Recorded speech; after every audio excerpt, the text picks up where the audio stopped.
waxaan ku bilaabaynaa warqad ka soo baxday qaramada midoobay ayaa wasaaradda amniga gudaha ee Soomaaliya lagu weydiiyay inay sharaxaad ka bixiso xarigii Muqtaar Robow dadkii ku dhintay dibadbaxyadii magaalada Baydhabo iyo lugtii ay ku lahaayeen ciidamada Itoobiya ama kuwa AMISOM. warqadda ayaa waxaa lagu sheegay in saameyn markaasi ay ka dhalan karto arrintan marka loo eego xeerka xuquuqul insaanka qaramada midoobay halkaasi oo ay ku dhintay 15 qof oo shacab ah 2 qof oo kalena ay ku dhaawacmeen intii ay socdeen banaanbaxyadaasi Baydhabo.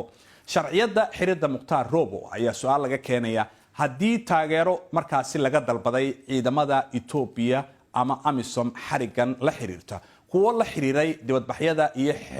xeerinta dhimashada iyo dhaawaca shacabkii inta ay socdeen dibadbaxyada iyo ciidamada ka qayb galay cidda amarka guud bixisay marka la falcelinayay iyo waliba amrida in xakamaynta ciidamada booliska Soomaaliya ee la geeyay Baydhabo ay ahayd amar noocee ah ayaase la siiyay ciidamada ee la xiriira isticmaalka awoodda looga jawaabayo dibadbaxyada magaalada Baydhabo.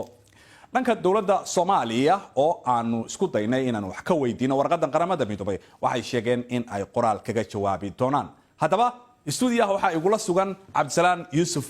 Guuleed oo arrimaha amniga ee gobolka ka falooda. Cabdisalaan, marka ugu horeysa warqadan qaramada midoobay maxaan ku fasiri karnaa? farxaan warqadan waxa ka muuqato canaan, waxa ka muuqato eed sheegasho, waxa ka muuqato waxay ku xusayaan sharciga dawladda Soomaaliya ay ka gudubto, waxay ku xusayaan wada shaqayntii dawladda Soomaaliya qaramada midoobay iyo hay'adahan international community-ga la yiraahdo ay ku heshiiyeen oo AMISOM ka mid tahay in lagu wada shaqeeyo iyo in waxa soo dhan lagu xadgudbay. waxa kale oo meesha ka muuqato wada hadal inuu hore u jiray laga sii la dhadhansan karo. dawladda warqad aad miisaan culus la waayo xagga siyaasadda iyo amniga iyo sharciga xuquuqda insaankaba saameyn weyn ku yeelan doonto. marka waxaa ka muuqata wada hadallo hoose inay soo jireen oo dabcan geed fadhi inuu jiray intaan warqadan la qorin ka hor, laakiin la isku afgaran waayay laana warqadda waxaa ka muuqata yani canaan shucuura ka muuqata. marka cadaadis wax oo dawladda lagu saaray ma u muuqata markaad aqrisay sadarada warqadda? dawladda Soomaaliya waxaad u malaysaa yani markaan fiirino dawladnimada Soomaaliya waa 50-50 la dhihi karaa international community intay ku leeyihiin iyo intay Soomaaliya leedahay. marka international community-ga qaybta ay ku lahaayeen waxay aad sheeganayaan in takrifalkan u dhacayo waxaan oo dhan u dhacayaan ayaga oo lagala tashan wixii ay hadeen lagala tashto. marka Soomaaliya waxaan u maleynaa waxyaabo badan baa la siman, laakiin inay gooyaan dhaqaalihii ay sii jireen booliiska Baydhabo iyo in ay dhahaan waxaan samayn doonaa maaragtay wali waqti gaaban u qabtaan. dawladda Soomaaliya keliyana maaha, waxa ay la hadlayaan AMISOM ay u qoreen, safaaradda Itoobiya la hadlayaan waxaas oo dhammaad u malaysaa. taaba rabay wax ka weydiiyo in beesha caalamka marka la yiraahdo Soomaaliya hal dhinac bay u tahay oo midowga Yurub hawlgalkiisii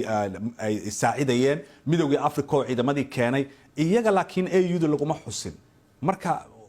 ma kala cad Soomaaliya warqadda ay kuma saxiixna, laakiin waxa maysaa warqadda waxay ka hadlaysaa donoriska kaalmo bixiyaasha.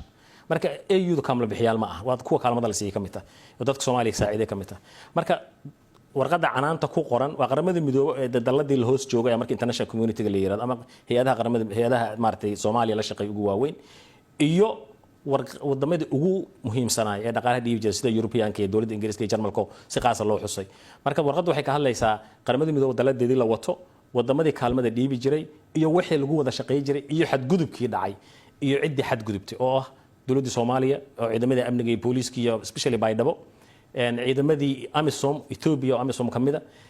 AMISOM maxaad hawshan u gashan waxaasoo dhan baa laga hadlaya oo isleedahay runtii warqaddu waa miisaan weyn culays ay leedahay. marka haddii waxaan ay sheegayaan oo hadda qaarkood bay leeyihiin ciidamadii booliiska waanu ka joojin lacagti maxaa ka dhalan kara marka xagga amniga marka la eego? culays weynaa dawladda Soomaaliya soo food saari doona. dawladda Soomaaliya waxay la daala dhacaysay awal inay awood u yeelato inay mushaar ka dhiibto, waxay la daala dhacaysay inay kabto stationada booliisyada iyo dhismooyinka. warqadda waxaa ka muuqata waxa ay qabtaan ay ku amal sheegayaan qaramada midoobay iyo hay'adahan maartay wadamadan hadda saxiixayo waxay u qabtaan especially South West ama dawlad goboleedka Baydhabo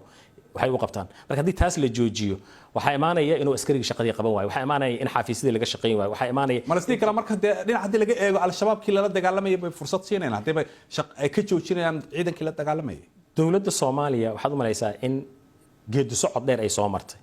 oo maalba meel ay soo istaagtay. marka waxaad u malaysaa hubkii ugu dambeeyay isticmaali kareen oo ay dhahayeen intaan un baan awoodnaa haddaadna nala shaqaynne waan jaraynaa. si kooban marka waxay yiraahdeen qoraal baan uga hadli doonaa, laakiin dawladda Soomaaliya hadda marka maxaa laga filan karaa jawaabta ay bixin karto maxay noqon kartaa Soomaalidu inta badan waxay dhahdaa wax la yiraahdo adduunka asaga dan naga leh dan kamali